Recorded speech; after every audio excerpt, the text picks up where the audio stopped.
Hello and welcome back to the ocean. It is great to see you here. In this episode we're diving with Ollie Craig, out on his boat, headed to Little Barrier Island.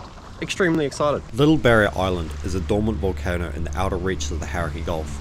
The island itself is a huge nature reserve. The waters surrounding have not received the same level of protection. It is a privilege that we get to dive these waters for kai moana. Fishing regulations and marine reserves are great, I'm fully in favour of it, but it says a lot about us as a species. It takes financial and legal consequences for us not to go out and destroy the ocean. And despite that, some people still go out and do it regardless. Laws and policies can help address the symptoms of our failing ocean, but they don't address the causes. To fix things long term, we need to change our mindset towards the ocean and reconnect with nature. There is too much at stake. This world is so misunderstood and unexplored, and there's so much to learn from it. And we have the power to save it, but we also have the power to destroy it forever.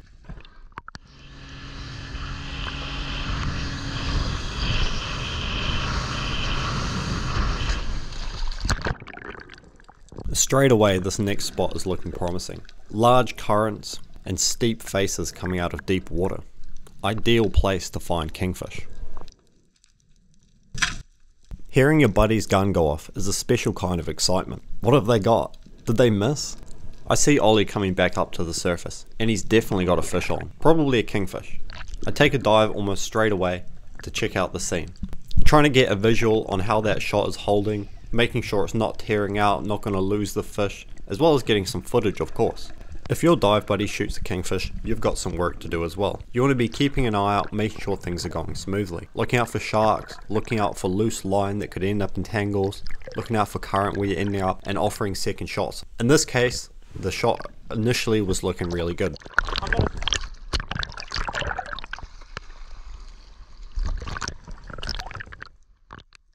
Yo, is that shaft the way through?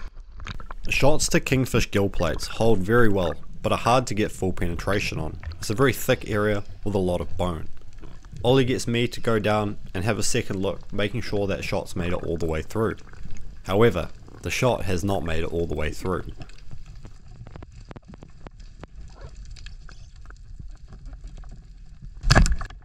Second shots aren't always easy to make, but it's important to take your time, because it's better than missing.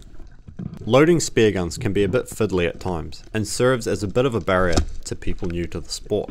Conventional single-banded guns with a closed muzzle and a basic setup generally have the best reload time, with times increasing as complexity does. Reels, rollers, open muzzles, load assists, all adds to the time it takes to reload. For this reason, as well as others, competitive spearfishermen are generally in favour of more basic guns, as well as a lot of people in general. They don't like the whole fuss of roller guns and all the time it takes to reload, and I totally understand that, but I love roller guns, because when you line up on a fish, you get a good shot, it goes straight through them.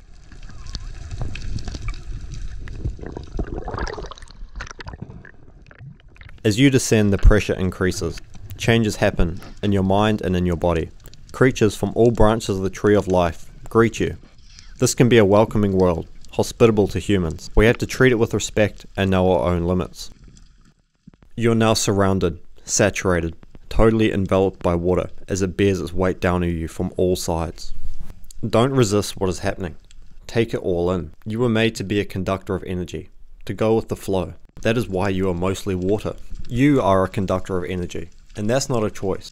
Touch an electric fence and see what happens to your body. Hang around with negative people and see what happens to your mind. It goes both ways. Even what you're just thinking can have a profound impact on the world around you. I'm hovering mid-water, looking into the deep areas, seeing if there's anywhere I want to take another dive on. A trevally comes to check me out, coming from my right to my left-hand side, making its way off. I'm not shy about it and take a shot, hitting the fish in the spine, incapacitating it and making for an easy fight. Easy secure, get it up to the surface and back onto the boat. These fish can be very timid when alone, so I was grateful for an opportunity like this. Nice trevally. Oh, wicked, bro. Didn't keep it, did it? It's a nice fish.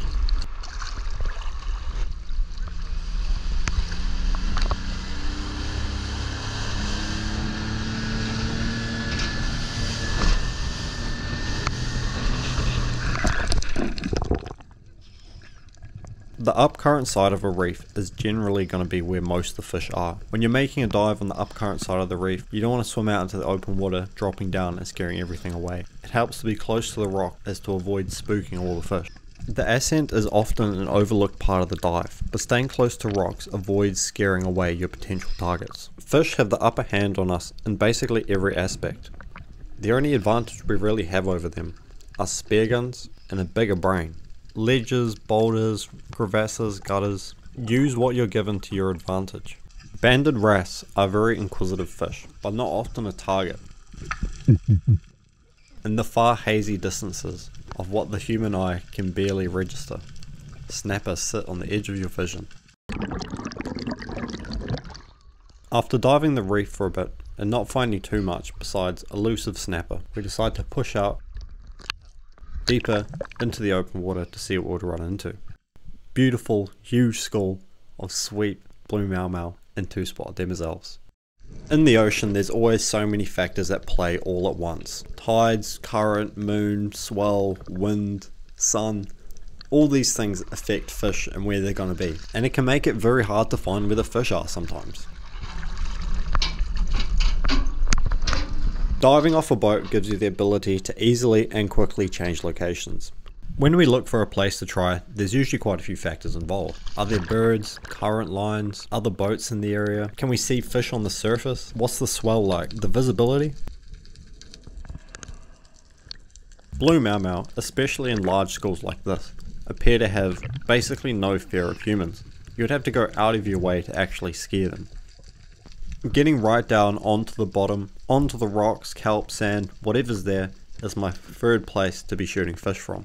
It makes the best footage and you get the cleanest shots generally.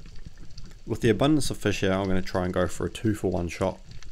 Now a 2-for-1 shot should never be luck but skill. You should plan the shot rather than just blindly firing into the school. When you go for one of these shots, you're either going to end up a hero or a fool. You either got a mean video, got 2 fish for 1 shot, or you've just recklessly injured fish for your own ego probably. I know that's why I did it. The second fish struggles on the spear before ripping off with a likely mortal wound. Spearfishing is a lot of fun, but you still have to take it seriously. So look out for yourself and look out for the other beings that you share the space with. Or rather, share the space with you. You're a visitor. A guest. Even after having killed one of them and injured another, the blue mau are still sticking around. And the school kept following me, so it's another drop down to the bottom for another blue mau. This time I'm going to be trying extra hard to make an ethical shot.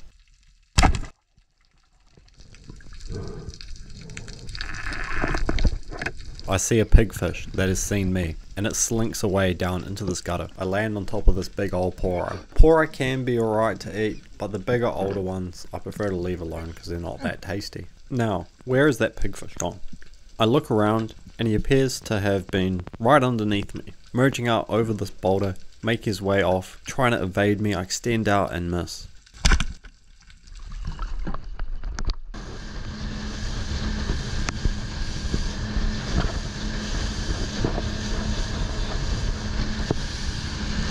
Workout. Oh yeah, fuck, let's go. Excited? No, that's an understatement. In New Zealand, we like to use the word frothing. Seeing fish from the surface gets the heart racing. You never know what's going to be underneath. When the water is clear and there's fish in every direction, it can be hard to know where to look. Kahawai are a classic New Zealand pelagic fish. Silver, narrow-bodied and hard fighting. These fish taste excellent, particularly as sashimi. Initially I advanced towards the fish and they quarter away, swimming off into the distance. I changed my approach, looking behind me, pretending to be interested in something else. Using my body, I try and convey curiosity to the kahawai. Hopefully they are interested, and they certainly are, coming back through for another part. I extend out and the fish turns away, but too late. The kahawai are one of the favourite foods of the mighty kingfish, and there's likely to be a few around, but I just wasn't seeing them. I wasn't really seeing any kingfish all day. I was seeing bugger all kingfish, and that's what I was really sticking out for. It's important to remember that the root of all disappointments is expectations. If we reduce expectations, we reduce disappointment. Oh yeah, nice kahawai, eh? Yeah, that's a good one. Beauty, bro. My expectation this day was to shoot a kingfish. As the dive drew on and it wasn't happening, I began to feel disappointed. But it's not over yet. I reload my gun and take another dive, this time headed to the bottom. What I see next is what I wanted most when I expected it least. A kingfish. I'm caught off guard, but so is the fish when it sees me. It takes off. I've got the sun behind me, it's hard to tell what I am. It comes back for a closer look. The king is hit, but I can tell straight away that the shot is not very good. I start ascending to the surface, while fighting the fish on my reel line. It's a delicate balance. I can't play it too hard, because I don't want the shaft to come out. I can't play it too softly, otherwise the fish will get to the bottom and bust me off.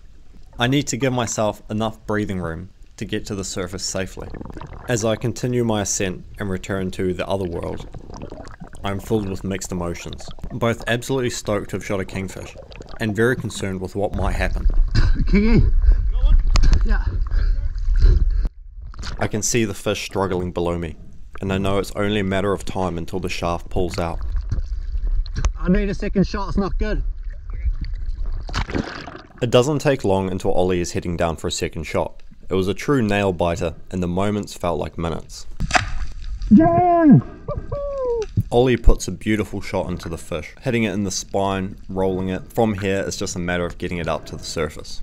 As the fish draws closer, I can breathe a sigh of relief. Oh yeah! The king and I were both mid-water when we encountered, but as it made it to my hands, it was quite a bit bigger than I had initially anticipated. Ollie Craig was one of the biggest inspirations to me starting my own channel. Ollie's content is unparalleled. He sets the bar. As somebody who makes videos, I am in awe of what he creates. Oh yeah! Shot, bro, mean kingy. Fuck yeah. Shot. Oh bro, that we almost got away from there. Nah. Woo. In this moment, it was hard to feel anything but absolute gratitude. Luck, fate, skill, destiny, karma, you can never know for sure.